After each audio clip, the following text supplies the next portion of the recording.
Le grand rendez-vous européen avec Les Échos et CNews. Écoutez, tout d'abord, la réaction des présidents de région, je l'ai dit tout à l'heure en parlant de la République des arrogants, mais c'est bien ça, la réalité, c'est-à-dire des engagements de l'État qui ne sont pas tenus. C'est pour ça que les présidents de région ont claqué la porte. C'est pour ça que les présidents... C'est eux les arrogants ou pas? Comment? C'est les présidents de région qui sont arrogants ou c'est l'exécutif? Non, je vous ai parlé du gouvernement. Du président de la République, vous savez l'attitude du président de la République.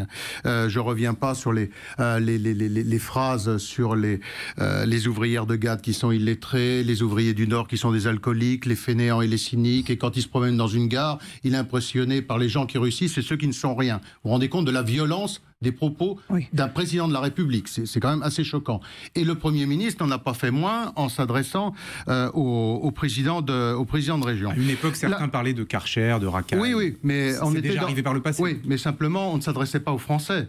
Quand on cible la racaille, on sait très bien qui on cible. On ne cible pas les Français. Ah bon? Là, c'est l'ensemble des Français auxquels on s'adresse. Vous Aux faites cette délinquants. distinction, d'accord. La racaille n'est pas française. C'était aux délinquants. D'accord. Le propos était adressé. Français. Ça vous a... C'était aux délinquants que c'était adressé. Tout à fait. Donc la fronde des... Le grand rendez-vous européen avec Les Échos et CNews.